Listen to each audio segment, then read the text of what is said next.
week 8, module 8 material. So we are streaming, and I'm just checking with the team, make sure we're still good to go. Okay, looks like we're good. We can see, everyone can see me. Hey, everybody. So today we're going to talk about denial of service and also distributed denial of service. So I want to mention that today probably won't take us too long to go through all the material. So this session will probably be shorter than usual. And so as we normally do, if we have extra time, we're going to open it up for questions at the end. And then if there are no questions, then we'll just end it early. But I think it probably should take us right around an hour, unless I talk too fast. But it should take us about an hour or so. So I just want to also mention before we started that, as I mentioned on Monday, we don't do the Q&A. We only do them monthly now. So we're not going to have one this Friday, but our next one will be on December 28th. So Friday, December 28th will be the next Q&A session. That being said, as I mentioned, when we get done early in these different sessions here, we always open it up and ask, and open up for people. The actual Q&A session is only monthly now, and it's going to be on December 28th for the month of December here. All right, so let's go ahead and get started. So we're going to talk, as I mentioned, about denial of service and also a distributed denial of service today.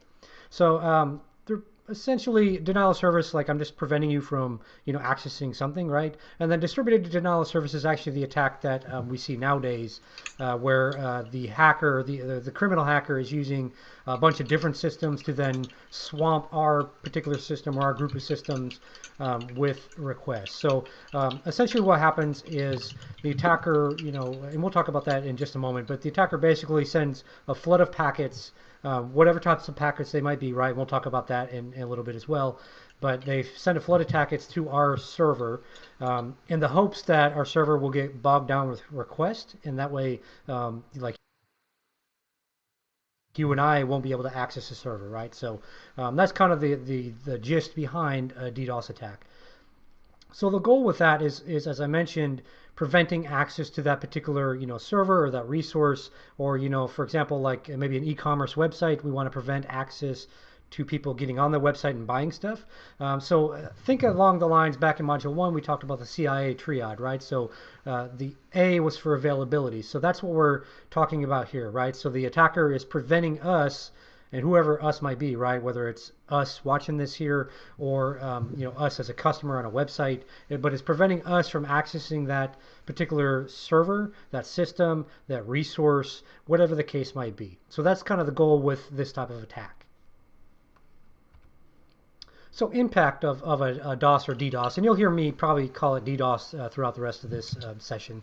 But basically, number one, we can disable a company, right? So if it's an e-commerce website, as I mentioned, if they don't have a backup site that they have on another server or something, then we could potentially disable operations for that entire company, at least on the aspect of being able for customers to come purchase things, or the company being able to get the access to their database of orders and fulfilling those orders. So we can disrupt testing and ethical and cause a lot of chaos for those particular organizations.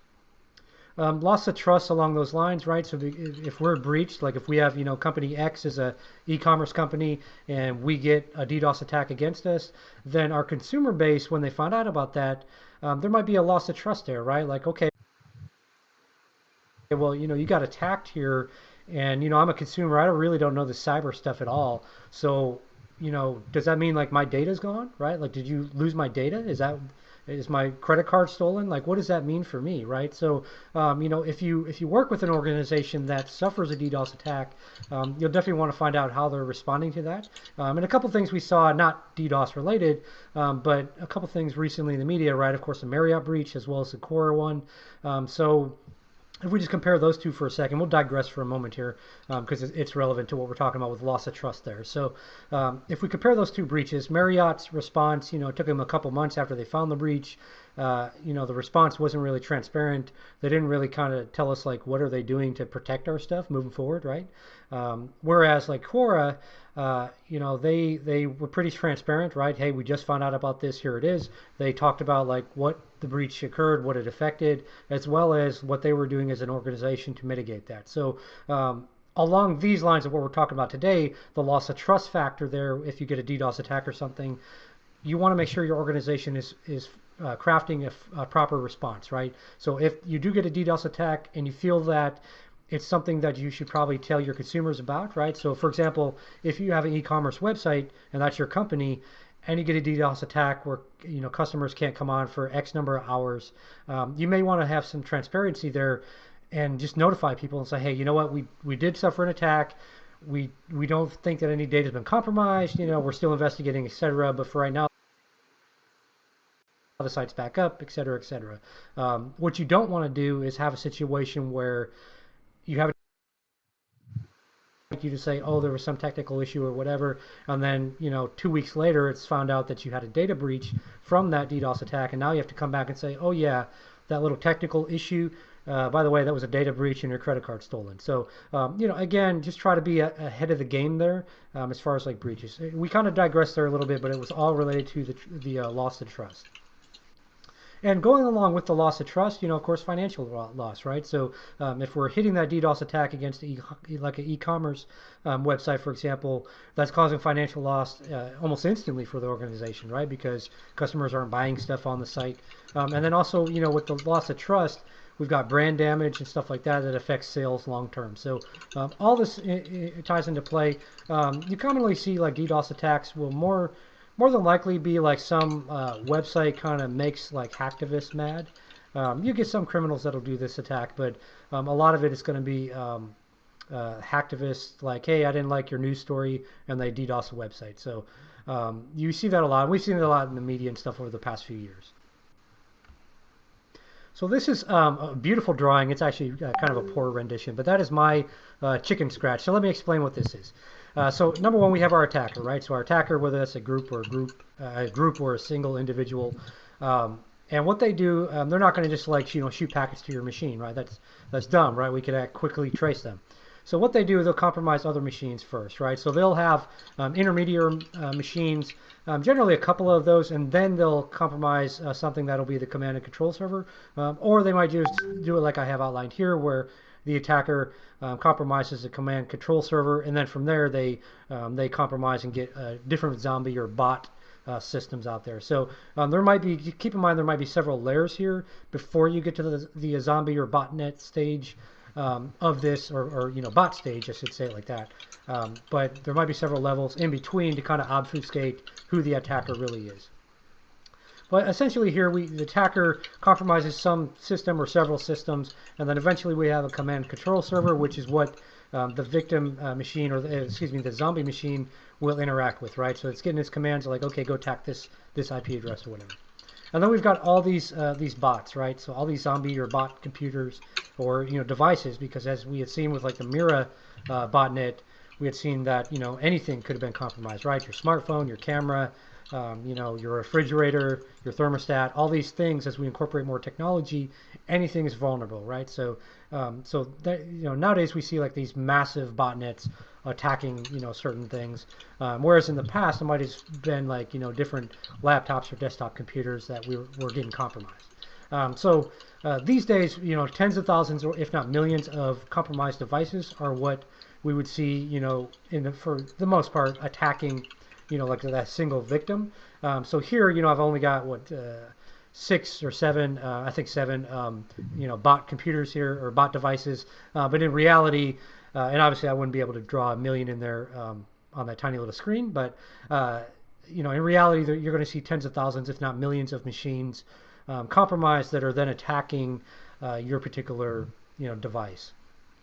And then also, with the cloud, a lot of times what they'll try to do is compromise cloud servers, so then they can gen up different instances and then attack from the cloud as well. So a lot of different DDoS attack aspects out there, but they all function the same. And the aspect of, we have the attacker and then some other machines that are compromised that function as command control or intermediary to obfuscate the attacker's real information. And then from there, we have all our bots, right? And then all our bots are sending traffic to our victim. So again, the magnitude of the attacks has changed, but the concepts are similar to what they've always been.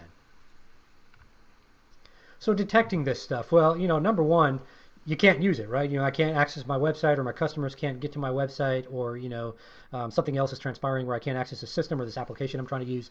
So not being able to actually access it, so that availability of the CIA triad, that's like number one, right? You can also do things like change point analysis. So, and that's part of the profiling, which is the next one there. So basically, change point analysis. So I notice an IP address, and I think that's an attacker, right? And then as I kind of profile like that behavior, and so as the attacker's spoofing different IP addresses and navigating possibly across my network or a network to do the attack, I can potentially track them and potentially stop it. Now, this might get into like AI machine learning type of stuff, but it's difficult to do. So kind of the main detection point is like, okay, there's a lot of traffic coming from this IP address or this grouping, of this subnet. There's a lot of IP addresses coming from that particular subnet. And I think that's maybe, a DDoS, so let me just stop it. And if it's legitimate, I'll make a human click on it and say, yeah, I want to visit the website. But it's more than likely a DDoS attack if it's all similar IP addresses attacking, or excuse me, flooding your network with traffic. So different types of DOS and DDoS attacks here. UDP flood, ICMP flood. We'll talk about all these different ones here. The ping of death and Smurf. You don't see those too much anymore, the ping of death and Smurf, but you might see them on the exam, the CEH exam. So just so you're familiar with like what they are. SYN flood, Sloloris. Again, that one, and also DRDOS. You probably will only see inside of the EC Council exam world. And then also application flashing, and bricking, and then sabotage. So we'll talk about each one of those a little bit.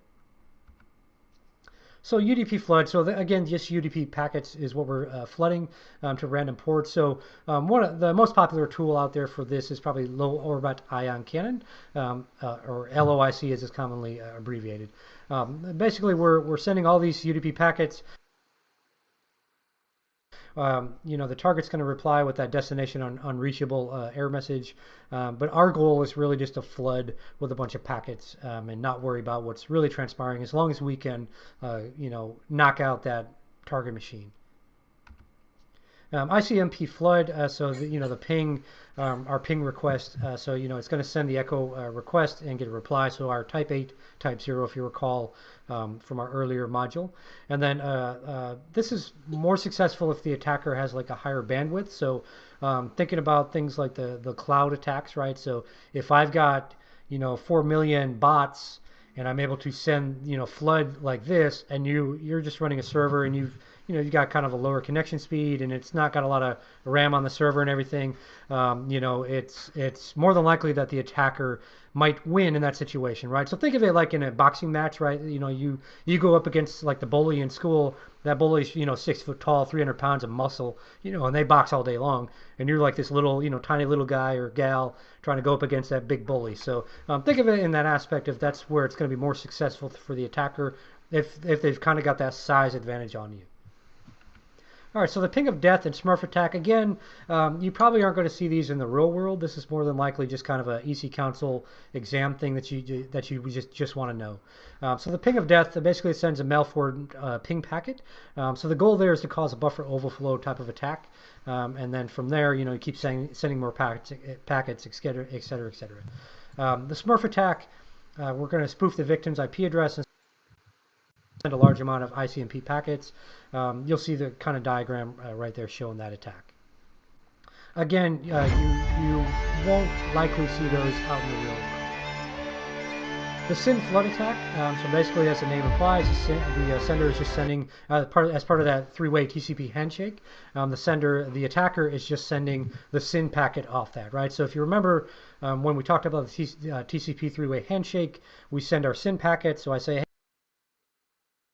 back and SYN acknowledgement packets. So you're sending me an acknowledgement saying, yes, I got your message, and then you send, a SYN packet saying, do you want to talk to me? And then I send you an acknowledgement back saying, yes, of course I want to talk to you, right? And that establishes our three-way handshake, our connection there. But in this type of attack, we're just sending that initial packet of saying, hey, I want to talk to you. Hey, I want to talk to you. Hey, I want to talk to you. Hey, I want to talk to you, right? So just continuously saying that over and over again.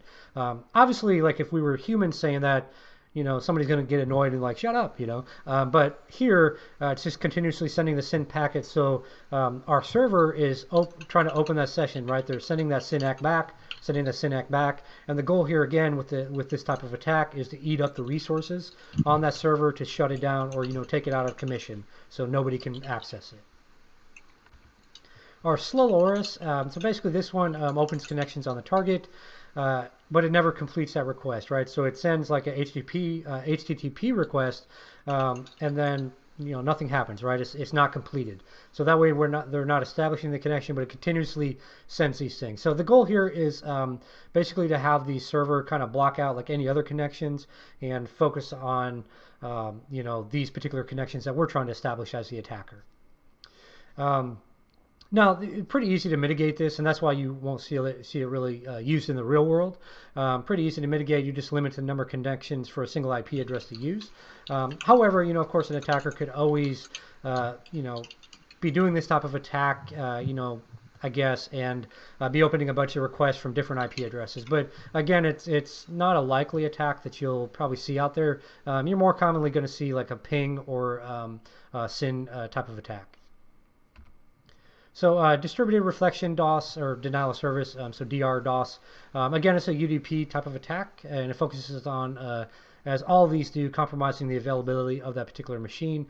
Scrutinizer is a tool pictured here, just one of those many ones as you can use to monitor network bandwidth and potentially look at and see if you're being subjected to this particular type of attack. Again, not one you'll necessarily see like in the quote-unquote real world. So application attacks, so if you think about things like PHP and HTTP being kind of vulnerable, so think of it along the lines of like I want to go to this website and I send all these requests or whatever, but the website can't handle all these requests. So think about it like maybe back in the 1990s, right? So I'm selling on my website, like let's just use Amazon, right? And so maybe Amazon back then could only handle 10,000 people going to the website at one time, right? Whereas obviously nowadays it can handle millions, if not billions. But back then maybe only 10,000 people could go to the website. And then here comes Oprah, right? We all know Oprah. So Oprah says, oh man, I love Amazon. That's my favorite website. Let me put it on my favorite things. And then everyone in the world wants to go to Amazon now, so for example, now we've got, 50 million people trying to come on Amazon. So the website crashes, and you probably experienced this if you're a little older, in the 90s with different websites you were trying to go to. They couldn't handle all those requests in one time, right? Obviously things have gotten a lot better, but every so often you might see that as well. So again, this type of attack is really just focused on the applications that server is using, and so we're trying to basically crash the website through those applications. Well, the server, not the website necessarily, but the server through those different applications. Flashing and bricking, so both of these kind of have to do with like downloading some type of software, right? So flashing is going to be like I download like an update that I think is a critical update, and then for some reason that update, whether it's nefarious or not, it disables the server, right? It disables it, I can't actually use it. And then also bricking, I might download the wrong update, or like with your phone, for example, you're like an Android phone, you try to jailbreak it and you end up bricking it, which basically means you downloaded the wrong thing or you messed up the download somehow. And so basically the phone is unusable at that point, right? You've affected the firmware of the device, you've corrupted it, and you can't use that actual device. Sabotage, this one's kind of self-explanatory, so I physically go into your company and I kick over your server and, beat it with a hammer or a baseball bat like in that movie Office Space, which is a cult classic, by the way, for IT people, so watch it if you haven't watched it. And then also, software as well, I purposely download malware or something like that. So these are more along the lines of kind of your insider threat type of attack that might try to access that particular server and cause some type of corruption or keep it where people can't actually do anything with that particular device. So botnets is, as I kind of mentioned when we were talking about DDoS, and this is just another example of how this kind of structured, excuse me. So you have your attacker or bot master. Again, I mentioned that you may have some intermediary devices between the attacker and the command and control servers. It just kind of depends on the individual attacking and their methodology. Most people are going to do it straight from attacker to use the command and control servers, and then from there do the botnet devices or the zombie devices.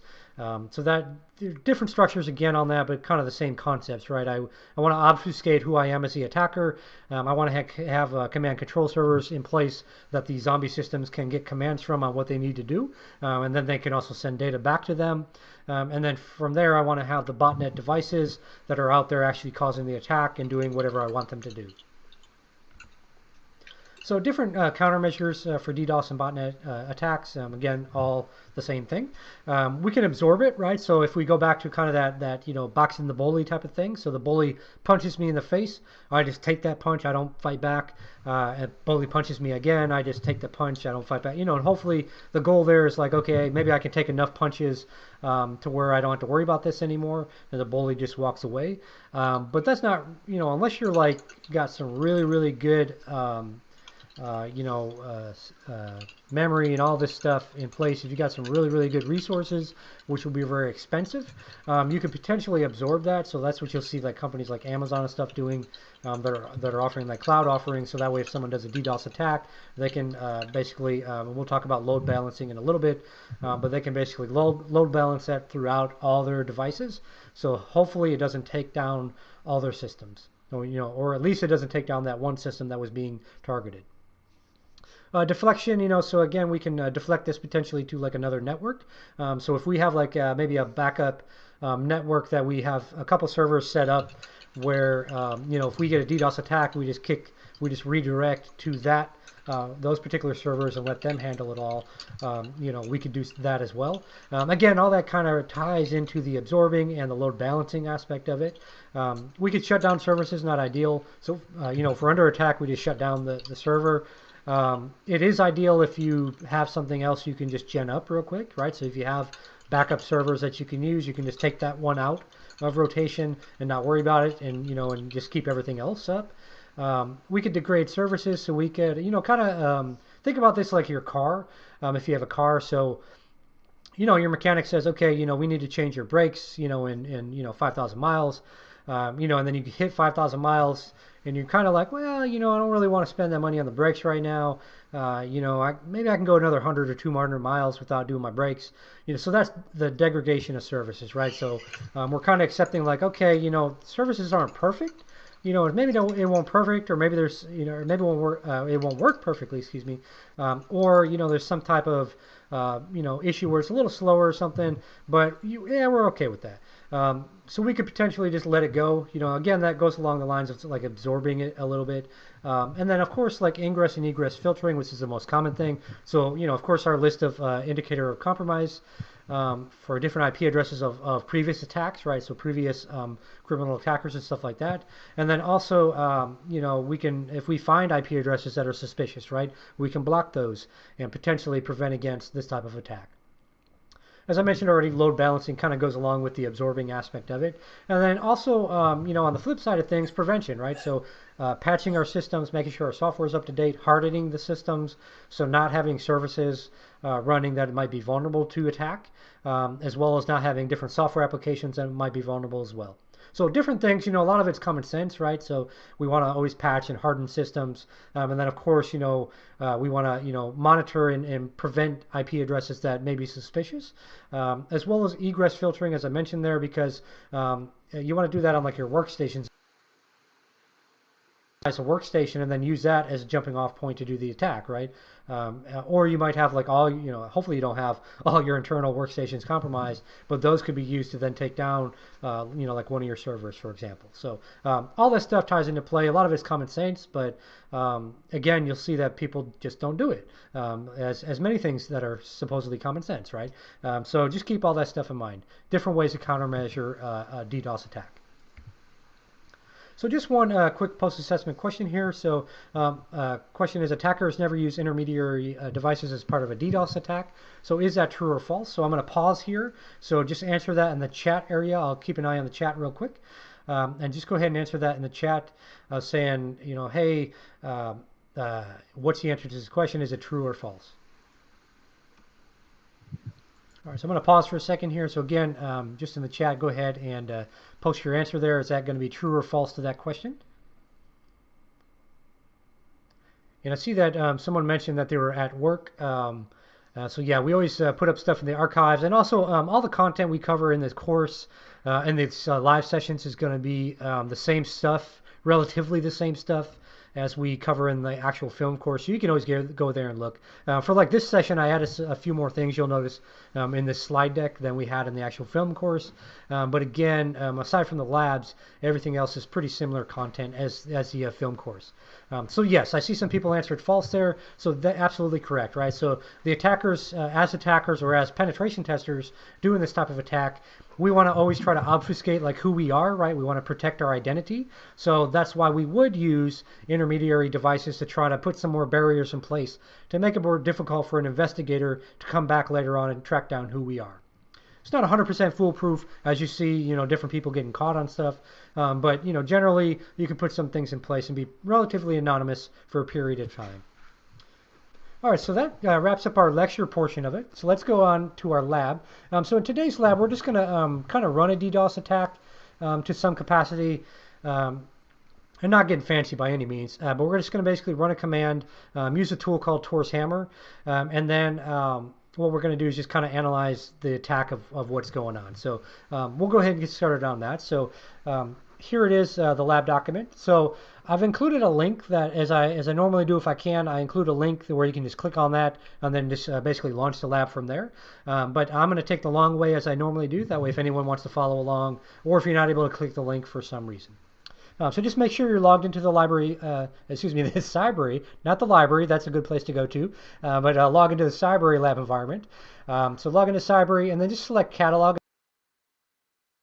And I technically already selected it, but we'll go ahead and click on it there. You'll see a little search box to the left as we normally do.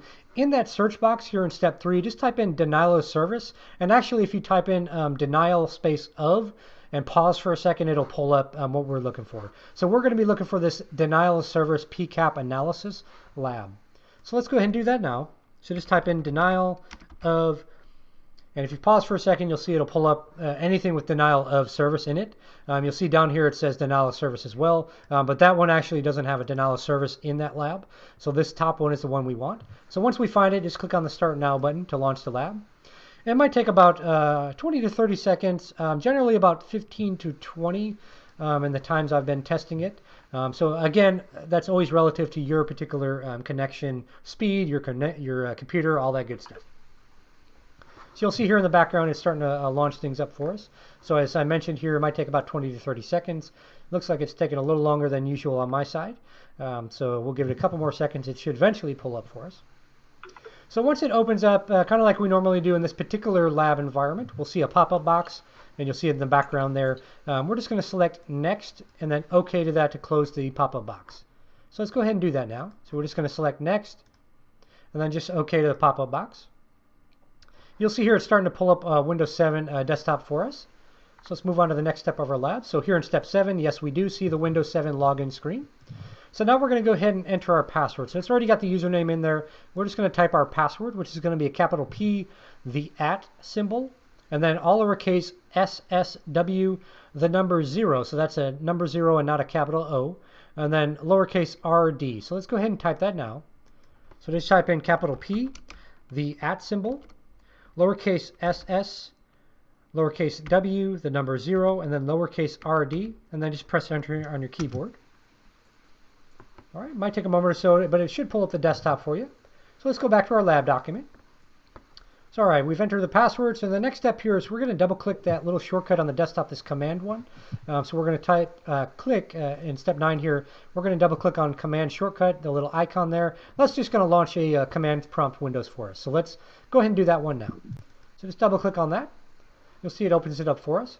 Now, the other thing you're going to note, and we're not going to mess with those, but basically the way this lab is set up, we see Tor's Hammer, a Python script here. That's what we're actually going to call on in just a little bit. So Tor's Hammer is a tool in Kali Linux, but the way this lab is set up, they've got it built to where we can launch it from our Windows 7 machine here.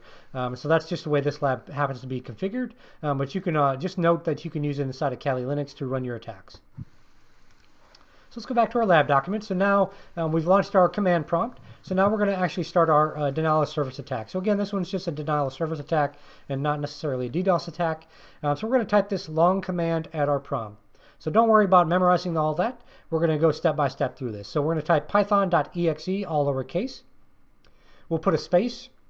We'll put a capital C, a colon, a backward slash, and then capital U for users, and the rest is lowercase. We'll put another backward slash. We'll type administrator with a capital A, another backward slash, the word desktop with a capital D, another backward slash, and then all lowercase TORSHAMMER for Tor's Hammer .py. So again, no spaces in between all that stuff. And then we're going to put another space, a dash lowercase t, a space, and then our IP address, so 10.3.30.67. Another space, a dash lowercase r, a space 100, space dash lowercase p, and then finally a space 80 to specify our port number. So that's a whole lot to type in, so we're going to go through step by step. So here at our command prompt here, we're going to type Python, all lowercase, and then .exe. So again, no space there, so python.exe, and then we're going to put a space. Now we're going to type a capital C, the colon symbol, a backward slash, capital U for users, and then we're going to type the rest of users there, all lowercase. So capital U, S-E-R-S, another backward slash, administrator with a capital A, so capital A, and then D, M-I-N-I, excuse me, S-T-R-A-T-O-R. All right, another backward slash. Then we're going to type desktop with a capital D. So we're going to type capital D, and then lowercase E-S-K-T-O-P. Another backward slash. And then this one's going to be all lowercase. We're going to type torshammer.py. So T-O-R-S-H-A-M-M-E-R.py for the Python. So if you remember, again, I mentioned this lab is kind of configured where it runs the Python script off the desktop here. You'll see it on the left side. Now we're going to put a space here.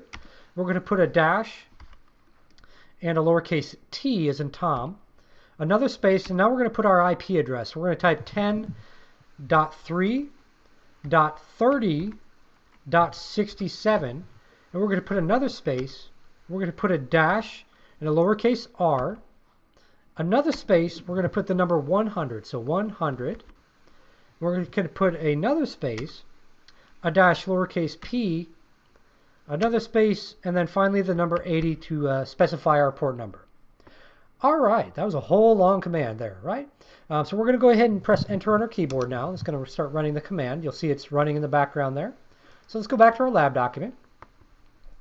All right, so you see we typed in this long command here. So again, our command is python.exe space capital C colon backward slash users with a capital U, backward slash administrator with a capital A, backward slash desktop with a capital D, and then backward slash Tor's Hammer, all lowercase, .py.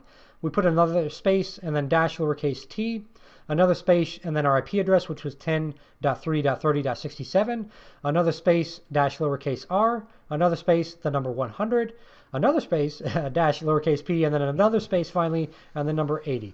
So you'll see here in the background, I was kind of talking through that command to let this run for a bit. So just let yours run in the background there for about 10 to 15 seconds or so. What we're going to do now, on the right side of our screen, we're going to click the Machines tab. And then we're going to select the Security Onion desktop, essentially. So let's go ahead and do that now. So on the right side here, we just click on Machines, and then click on this Security Onion desktop. So this SCC underscore Onion DOS. Just go ahead and click on that one there. Might take a moment or so for it to pull up. Sometimes it takes a little time for it to actually launch for us. So you'll see here mine launched right away. Again, it might take like 10 to 15 seconds to show up. All right, so now we're here at the desktop. We're in step 13 now. So we're going to click this tiny little icon at the top left. Looks like a blue square with a little white, weird-looking thing inside of it. So we're going to click that blue and white icon. And then once we do that, we're going to select Internet and then Firefox web browser. So it's basically a little menu icon here. So go ahead and click on that and click on it and select Internet. It's about a quarter of the way down here. And then we're going to select Firefox right here. All right, once you do that, just go ahead and click on it to launch it. Might take a moment or so to actually pull up the Firefox web browser. You'll see it launches there in the background. All right, so step 14, our next step, in the URL, we're going to type this IP address, so this 10.3.20.254. So let's go ahead and type that now. So just come in the URL here. We're going to type in 10.3.20.254. Once you do that, just press enter on your keyboard.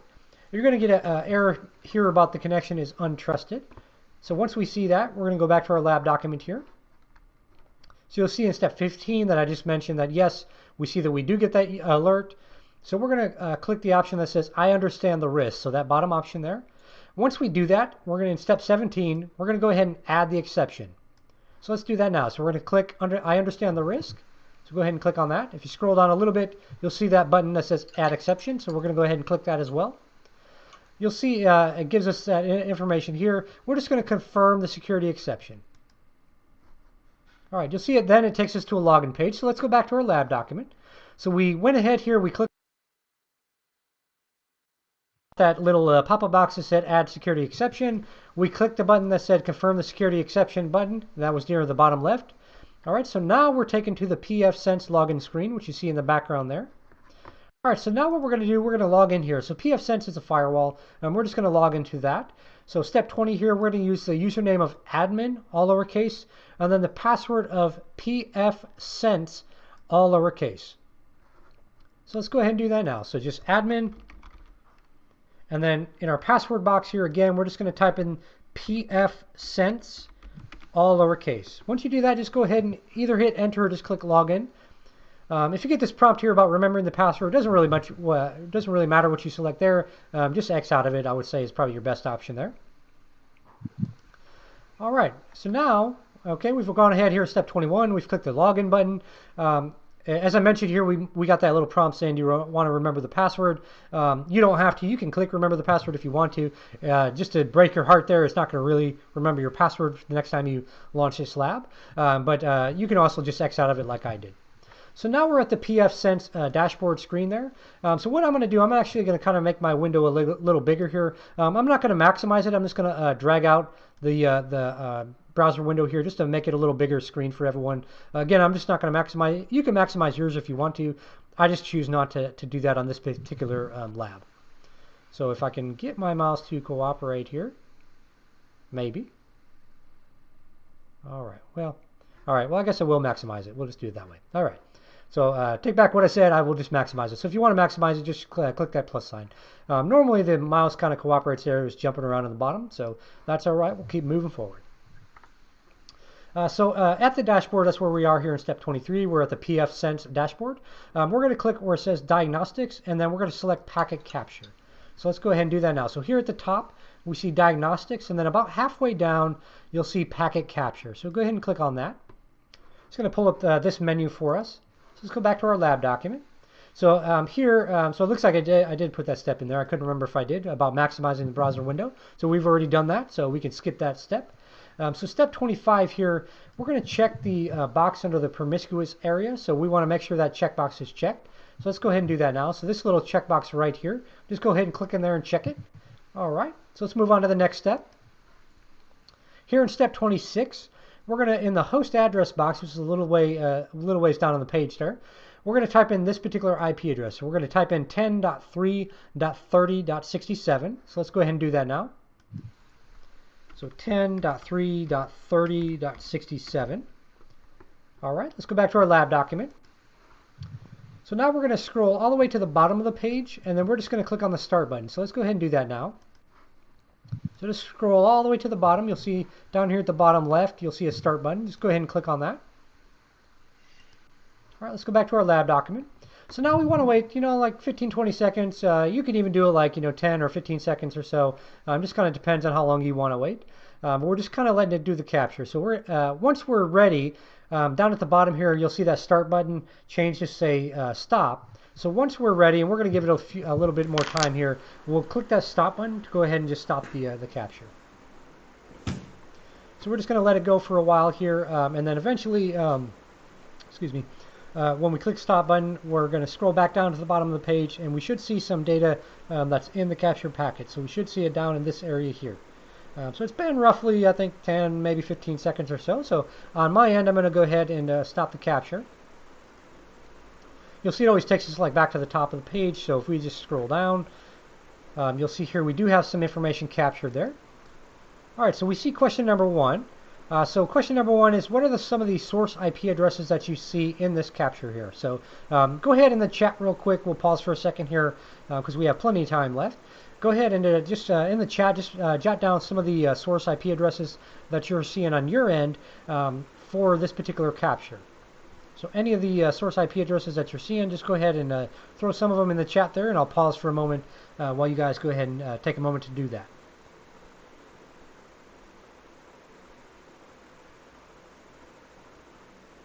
And keeping in mind that, you know, if you're doing this for real, if you're taking a packet capture and you're trying to analyze a DDoS attack, one good aspect here is that you might notice an IP address that you're used to seeing, right? So you're like, hey, wait a minute, you know, I remember seeing that IP address, you know, during the last attack that we had, right? You know, or you might see something that like, hey, wait a minute, that's all coming from that same IP address. You know, as we see here, as yeah, Alan posted one of the IP addresses I wanted you guys to see there. You'll see that 192.168.10.50, right? So we see that IP address over and over and over again. That's obviously a good indicator that either, you know, your grandmother's taking over a computer and she's doing something and sending a bunch of requests, or more than likely you're under attack, right? That's kind of the real scenario there. So good thing to note there. So great job, guys and gals in the chat there. Awesome job. All right, let's move on to our lab here. So here in step 30, we're going to click the download capture button. So it's going to be just above this this area here. So this little button right here, we're going to go ahead and click on that. You'll see it gives us a little menu prompt here. So let's go back to our lab document. So here in step 31, we want to go ahead and click that Save File button. So let's go ahead and do that now. All right, so you'll see we've saved that file there. All right, now what we want to do is we want to click back on the Machines tab here that we have on the right side. We want to click back on that and then just select the Windows 7 machine again. So let's go ahead and do that now. So just click over here and select our Windows 7 machine. So this Windows 7 attacker. Now in real life, attackers don't name their machines like this necessarily. Some script kiddie might, but most people don't.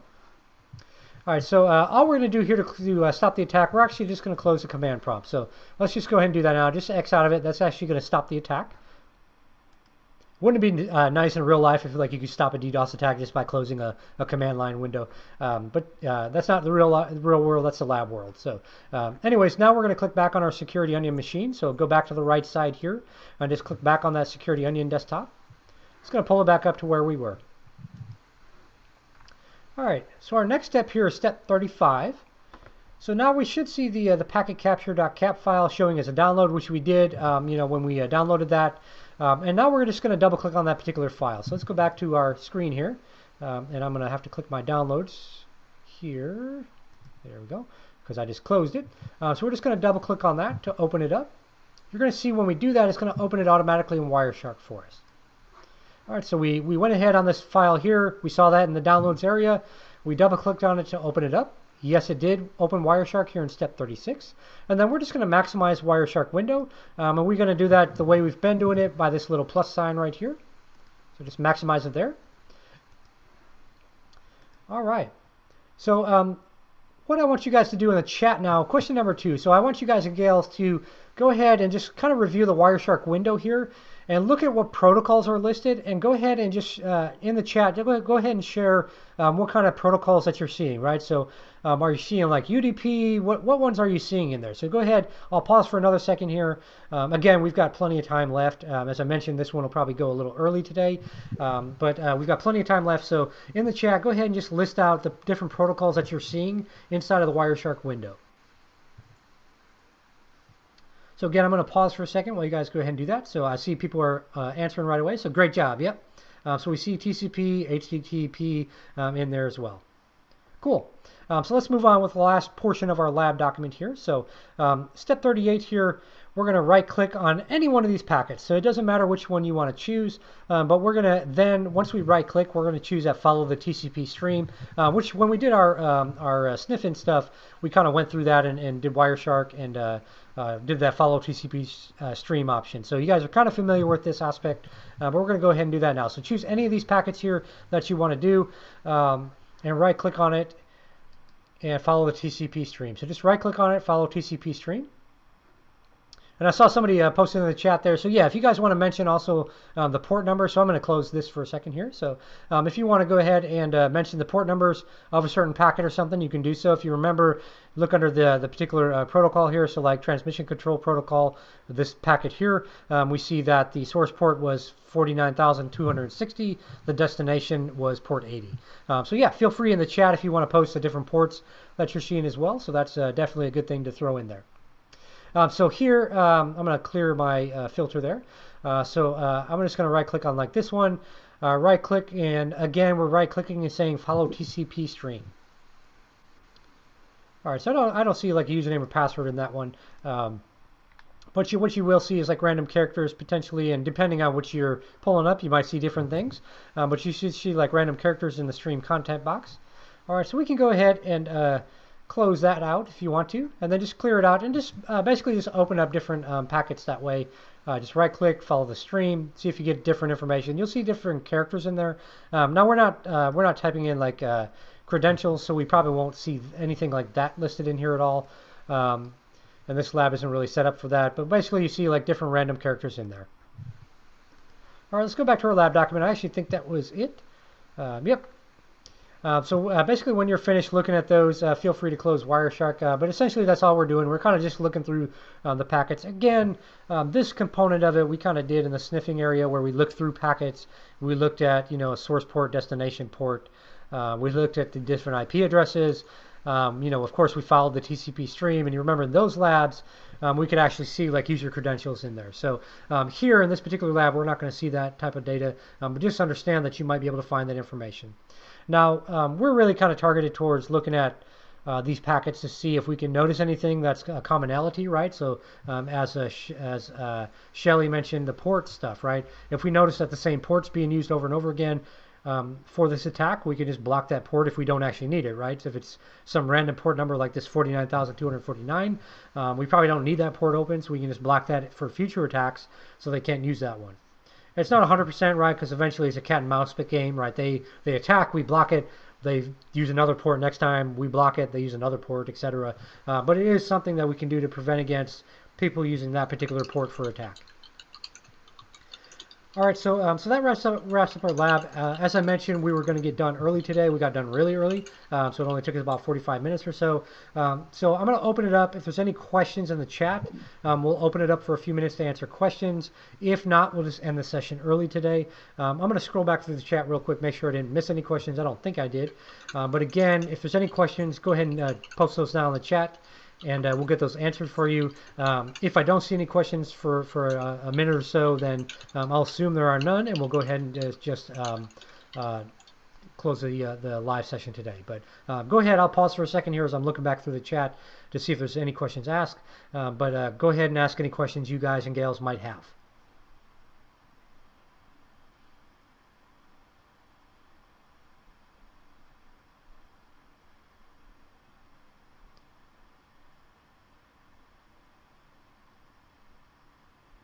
So I did see a question, and I think someone already answered it, but it was a question on like where the archive's at. If you're looking at the Cybrary page and you hover your mouse over top of the live option thing, you'll see a link that says archived. The bottom option is archived, and then from there you'll click on that ethical hacking certification prep series. Now keeping in mind, I think somebody already mentioned this as well in the chat. Keeping in mind that there's normally a couple day turnaround time from when we actually have the live session to when it's up and available on the site. It's normally a couple of days. So as I mentioned before, the kind of the general content is the same as you see in the filmed course. So you can always go look at those videos as well as kind of okay, these are the concepts I was going to learn in the live session. And then when the live session is up, you can go look at it and say, okay, here's some other questions that were asked by different by my fellow students or people in the community, and oh look, he answered them, and these are the answers for those. So again, the content I try to keep it the same as we have already up on the site, simply because it makes sense, right? It kind of helps you reiterate the concepts of everything, and it makes it easier for you if you miss a live session, that you can just jump in there, look at the content, and then when the live session gets up on the archive portion, you can go ahead and do that there. Again, I'm just going to pause for a moment or so. If there's any questions at all, be sure to ask them now. If not, I'll go ahead and end the live session. But again, go ahead and ask them if you got them. If not, again, we'll just end it here. But I'll pause for a moment and just go ahead and ask any questions you might have.